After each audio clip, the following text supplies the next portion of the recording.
ಪಶುವೈದ್ಯಾಧಿಕಾರಿ ನೇಮಕಾತಿಯಲ್ಲಿ ಅಕ್ರಮ ಆದಂತಹ ಪ್ರಕರಣಕ್ಕೆ ಸಂಬಂಧಪಟ್ಟಂಗೆ ರಾಯಚೂರು ಸೇರಿದಂತೆ ಹಲವು ಕಡೆಗಳಲ್ಲಿ ನಿನ್ನೆ ಇಡಿ ದಾಳಿ ಮಾಡಿತ್ತು. ಈತ ಟಿನ್ ಶೆಡ್ ರೀತಿಯ ಹಳೇ ಮನೆಯಲ್ಲಿ ಸುಗರೇಶ್ ಕುಟುಂಬ ವಾಸ ಮಾಡ್ತಾ ಇದೆ. ನೋಡಿ, ಆ ಮನೆ ತೋರಿಸ್ತಾ ಇದ್ದೀವಿ ನಾವು. ಜಿಲ್ಲೆಯ ದೇವದುರ್ಗ ತಾಲೂಕಿನ ಶಾವಂತಗೇರ ಗ್ರಾಮದಲ್ಲಿರುವಂಥ ಮನೆ.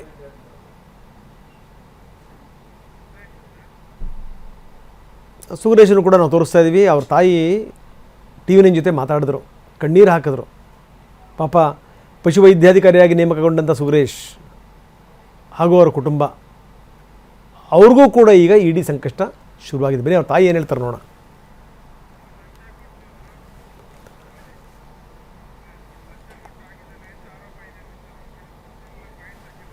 ಯಾಕಂದರೆ ಈ ಯಾರ್ಯಾರು ಲಂಚ ಕೊಟ್ಟಾಗಿದ್ದಾರೆ ಅನ್ನುವಂಥದ್ದು ನೋಡಿ, ಅವ್ರ ಮನೆ ನೋಡಿದ್ರೆ ಗೊತ್ತಾಗುತ್ತೆ ಅವ್ರು ಎಷ್ಟರ ಮಟ್ಟಿಗೆ ಕಷ್ಟ ಅನುಭವಿಸ್ತಾ ಇದ್ದಾರೆ ಅವರು ಅಂತ. ಪಶುವೈದ್ಯಾಧಿಕಾರಿಯಾಗಿ ನೇಮಕ ಆಗಿದ್ದು ಸುಗರೇಶ್.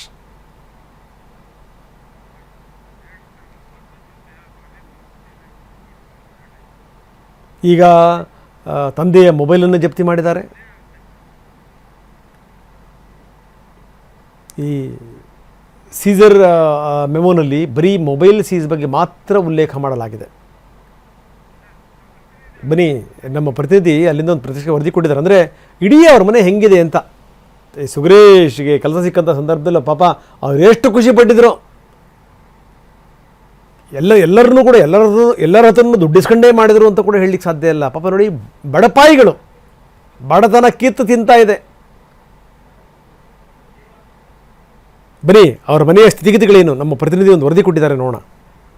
ರಾಯಚೂರು ಜಿಲ್ಲೆ ದೇವದುರ್ಗ ತಾಲೂಕಿನ ಶಾವಂತಗೇರ ಗ್ರಾಮದಲ್ಲೂ ಕೂಡ ಸುಗರೇಶ್ ಅಂತಕ್ಕಂಥ ಪಶು ವೈದ್ಯಾಧಿಕಾರಿ ಮನೆ ಮೇಲೂ ಕೂಡ ದಾಳಿ ನಡೆಸಿ ಶೋಧ ಕಾರ್ಯವನ್ನು ನಡೆಸಿದರೆ, ದಾಖಲಾತಿಗಳ ಪರಿಶೀಲನೆ ಮಾಡಿದ್ದಾರೆ. ಆದರೆ ಇಲ್ಲಿರುವಂಥವ್ರು ಹೇಳ್ತಾ ಇರುವಂಥದ್ದು ಅವರ ಮನೆಯ ವಾಸ್ತವ ಸ್ಥಿತಿ ಯಾವ ರೀತಿ ಇದೆ ಅನ್ನುವಂಥದ್ದು. ಅಂದರೆ ಅವರ ಪೋಷಕರು ಪ್ರಶ್ನೆ ಮಾಡ್ತಾ ಇರುವಂಥದ್ದು, ನಮ್ಮ ಮನೆಯನ್ನು ಒಂದು ಸಾರಿ ನೀವು ಅವಲೋಕನ ಮಾಡ್ಕೊಳ್ಳಿ ಅನ್ನುವಂಥದ್ದು. ಅಂದರೆ ಈಗಲೂ ಕೂಡ ಅವರು ಪ್ರೆಸೆಂಟ್ ಏನು ಸ್ಥಿತಿಯಲ್ಲಿದೆ, ಐಡಿ ಅಧಿಕಾರಿಗಳು ಇದೇ ಮನೆಯಲ್ಲಿ ದಾಳಿ ನಡೆಸಿರುವಂಥದ್ದು. ಅಂದರೆ ಟಿನ್ ಶೆಡ್ ಮನೆಯಲ್ಲೇ ಬದುಕನ್ನು ನಡೆಸ್ತಾ ಇದ್ದೀವಿ ನಾವು ಅನ್ನುವಂಥದ್ದು. ಅಂದರೆ ಈಗಲೂ ಕೂಡ ಹೊಲಕ್ಕೆ ಹೋಗುವಂಥ ಕೆಲಸ ಮಾಡ್ತೀವಿ, ಇರೋ 2-3 ಎಕರೆ ಜಮೀನಲ್ಲೇ ನಾವು ಬದುಕನ್ನು ನಡೆಸ್ತೀವಿ, ನಮ್ಮ ವಾಸ್ತವ ಸ್ಥಿತಿ ಯಾವ ರೀತಿ ಇದೆ ಅನ್ನುವಂಥದ್ದನ್ನು ತಾವು ನೋಡಿ ಅನ್ನುವಂಥದ್ದು ಹೇಳ್ತಾ ಇದ್ದಾರೆ. ತಾವು ಕೂಡ ದೃಶ್ಯದಲ್ಲಿ ನೋಡ್ಬೋದು, ಕೂಲಿ ಕಾರ್ಮಿಕ ವರ್ಗದ ಜನ ಇರ್ತಾರೆ, ಅದೇ ವರ್ಗಕ್ಕೆ ಸೇರುವಂಥವ್ರು ಇವರು. ನಾವು 70-80 ಲಕ್ಷ ಕೊಟ್ಟು ಈ ಒಂದು ಅಕ್ರಮ ಅಂತ ಏನು ಹೇಳಾಗ್ತಾ ಇದೆ, ಅಷ್ಟು ಹಣ ಕೊಡ್ಲಿಕ್ಕೆ ಹೇಗೆ ಸಾಧ್ಯ? ನಮ್ಮ ಮನೆ ಮೇಲೆ ಯಾಕೆ ಇಡಿ ಅಧಿಕಾರಿಗಳು ಬಂದು ದಾಖಲಾತಿಗಳನ್ನ ಪರಿಶೀಲನೆ ಮಾಡಬೇಕು? ಬಡವರಾಗಿ ಹುಟ್ಟಿದ್ದೆ ತಪ್ಪ ಅನ್ನುವಂಥ ಪ್ರಶ್ನೆನ ಮಾಡ್ತಾ ಇದ್ದಾರೆ.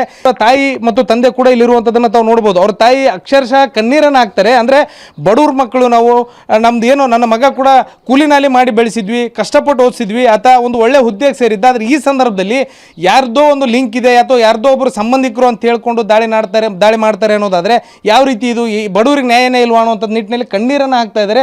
ಆಮೇಲೆ ಹೇಳ್ರಿ, ಕಣ್ಣೀರು ಹಾಕ್ತಾ ಇದ್ದೀರಿ. ಈ ಒಂದು ಪ್ರಕರಣ ಬರ್ತಾ ಇದೆ, ಏನು ಪಶು ವೈದ್ಯಾಧಿಕಾರಿ ನೇಮಕಾತಿಯಲ್ಲಿ ಹಗರಣ ಆಗೈತೆ ಅನ್ನೋದೈತೆ. ಈ ಸಂಬಂಧಪಟ್ಟ ಇದೇ ಅಧಿಕಾರಿಗಳು ಬಂದಾರ, ಶಂಕರಪ್ಪ ಸಾಹುಕಾರ್ ಅವ್ರು ಸಂಬಂಧಪಟ್ಟಂತ ಒಂದು ದಾಳಿ ಬೇರೆ ಬೇರೆ ಕಡೆ ಆಗ್ಯಾವ. ಏನು ಹೇಳ್ತೀರಮ್ಮ?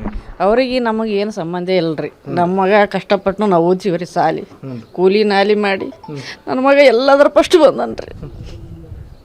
ಅವ್ರಿಗೆ ನಮ್ಮ ಸಂಬಂಧ ಇಲ್ಲ. ಯಾಕಮ್ಮ ಇಂಥ ಪರಿಸ್ಥಿತಿಗ ಬಡವ್ರ ಮಗ ಒಬ್ಬನು ಬೆಳೆದು ಒಂದು ಒಳ್ಳೆ ಹುದ್ದೆ ಸೇರಿದ್ರಿ, ಬಡವ್ರ ಮಕ್ಳು ಯಾರಿದ್ದೆ ಕಲಿಬೇಕನ್ರಿ. ನನ್ನ ಮಗ ಎಲ್ಲದ್ರ ಫಸ್ಟ್ ಬಂದನ್ರಿ. ಕೇಳ್ರಿ ಬೇಕಾದ್ರೆ, ಇಲ್ಲೇ ಹಳ್ಳ್ಯಾಗ ಓದ್ಯದೆ ಅನ್ರಿ, ಧಾರವಾಡದಾಗ 2-3 ವರ್ಷ ಓದ್ಯಾನ್ರಿ, ಬೆಂಗಳೂರಾಗ ಓದ್ಯಾನ್ರಿ, ಎಲ್ಲದ್ರ ನನ್ನ ಮಗ ಫಸ್ಟ್ ಬಂದನ್ರಿ. ಈಗ ಮಾತಾಡ್ಸ್ತೀನಿ, ಸರಿ ಹೇಳ್ರಿ. ಈ ನಿಮ್ಮ ಸ್ಥಿತಿ ನೋಡಿದ್ರೆ ಗೊತ್ತಾಗತ್ತೆ ನೀವು ಬಡ ವರ್ಗದವ್ರು ಇದ್ದೀರಿ ಅನ್ನುವಂಥದ್ದು. ಈ ಒಂದು ಅಕ್ರಮದಲ್ಲಿ ಇಡಿ ಅಧಿಕಾರಿ ಏನು ಹೇಳಿದ್ರು ಸರ್ ತಾವು ಮೊದಲಿಗೆ? ಅವರು ನಮ್ಮ ಬಂದು ಮೊದಲು ಪರಿಶೀಲನೆ ಮಾಡಿದ್ರು ಸರ್. ಅವರು ಮಾಡಿದ ತಕ್ಷಣ ನಾವು ಬೆಂಗಳೂರಲ್ಲಿ ಓದ್ತಾನಂತೇಳಿ ನಮ್ಮ ಮಗ ಹೇಳಿದ್ವಿ. ಅವು ಏನೋ ತಮ್ಮ ವಿದ್ಯಾರ್ಥಿಗಳು ಅವ್ರ ಪರಿಚಯದಿಂದ ದೇವದುರ್ಗ ತಾಲೂಕು ರಾಯಚೂರು ಡಿಸ್ಟಿಕ್ನಂತ ಆದಂಥ ಶಿವಶಂಕರಪ್ಪನವರಿಗೆ ಸಂಬಂಧ ಕಟ್ಟಿ ಸುಮ್ಮನೆ ಊಹೆ ಮಾಡ್ರಿ ಸರ್. ಅವರು ಅದೇ ಇದೆ ಒಂದು ಇದಾಗೆ ಸರ್. ಹಾಂ, ಅವರು ನಮಗೆ ಏನು ಸಂಬಂಧ ಇಲ್ಲ, ರಿಲೇಟಿವ್ ಇಲ್ಲ. ಹ್ಞೂ ರೀ. ಆದ್ರೆ ಕುಲಸ್ಥರು ಅವರು. ಹಾಂ, ದೇವಸ್ಥಾನ ಬಂದಲ್ಲಿ ಅವ್ರು ಏನೋ ನಾವು ಕೊಟ್ಟಿರ್ತಾರೆ. ಒಂದು ಅವರು ಮಕ್ಕಳದಾಗಲಿ ಅಣ್ಣನ ಮಕ್ಕಳದಾಗಲಿ ನಂಬರ್ ತೊಗೊಂಡು ಅವ್ರು ಕೂಡ ಅಷ್ಟೇ ಮಾತಾಡಿ, ಬೇರೆ ಏನು ಉದ್ದೇಶ ಇಲ್ಲ. ಈಗ ಸರ್, ಈಗ ಬಂದಾರಲ್ಲ, ಈಗ ನೀವು ಹೇಳಿದ್ರಿ, ಈಗ ಗ್ರಾಮಸ್ಥರು ಸಾಕಷ್ಟು ಜನ ಹೇಳಿದ್ರು ಕಷ್ಟಪಟ್ಟು ಓದಿದ್ದ ಹುಡುಗ, ಸಾಕಷ್ಟು ಓದ್ತಿದ್ದ, ಒಳ್ಳೆ ಹುಡುಗ ಓದ್ತಿದ್ದ ಅಂತ ಅಂದರು. ಈಗ ಅಧಿಕಾರಿಗಳು ಏನು ಪ್ರಶ್ನೆ ಮಾಡಿದ್ರು, ಏನು ದಾಖಲಾತಿಗಳನ್ನ ಪ್ರಶ್ನೆ ಮಾಡಿದ್ರು ಸರ್?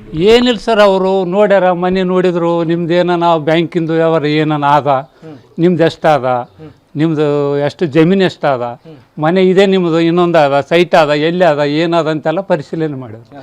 ಯಾವ ಎವಿಡೆನ್ಸ್ ಅವ್ರಿಗೆ ಸಿಕ್ಕಿಲ್ಲ. ನಾವೆಲ್ಲ ತೋರಿಸಿದ್ವಿ, ಬ್ಯೂರೋ ತೋರಿಸಿದ್ವಿ, ಅಲ್ಮಾರಿ ತೋರಿಸಿದ್ವಿ, ಸೂಟ್ ಕೇಸ್ ತೋರಿಸಿದ್ವಿ, ಎಲ್ಲ ದಾಖಲಾತಿಗಳು ತೆಗೆದು ತೋರಿಸಿಬಿಟ್ಟಿವಿ. ಯಾವುದೂ ಅವರಿಗೆ ಪ್ರೂಫ್ ಸಿಕ್ಕಿಲ್ಲ.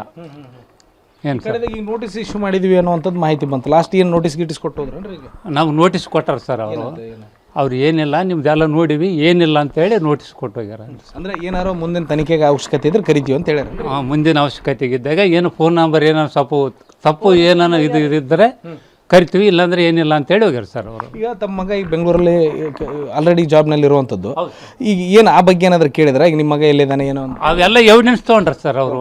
ಫಸ್ಟ್ ಸಂದರ್ಭದಾಗ ಸರ ಈಗ ಶಂಕರಪ್ಪ ಅಂತ ಹೇಳ್ತಾರಲ್ಲ, ಶಿವಶಂಕರಪ್ಪ ಅಂತ, ಅವ್ರ ಬಗ್ಗೆ ನಿಮ್ಗೇನು ಸಂಬಂಧ ಇದೆ ಆ ಥರದ್ದು ಏನು ಪ್ರಶ್ನೆ ಮಾಡಿದ್ರೇನ್ರಿ?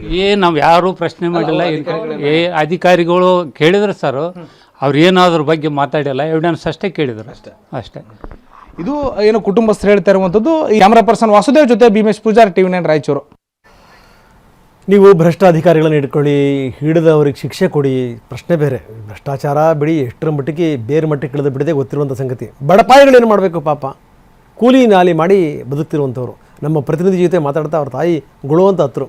ಆ ಸುಗ್ರೇಶ್ ಕುಟುಂಬ ಏನು ಪಾಪ ಮಾಡಿದೆ ಹೇಳಿ? ಈಗ ಅವ್ರಿಗೂ ಕೂಡ ಇಡೀ ಬಿಸಿ. ಯಾವ ಕರ್ಮಕ್ಕಿದು? ಒಂದು ವ್ಯವಸ್ಥೆ ಎಷ್ಟರ ಮಟ್ಟಿಗೆ ಕೆಲವರು ಬದುಕನ್ನು ಅಧ್ವಾನ ಮಾಡಿಬಿಡುತ್ತೆ ಅನ್ನೋದು ಬೆಸ್ಟ್ ಎಕ್ಸಾಂಪಲ್ ಇದು.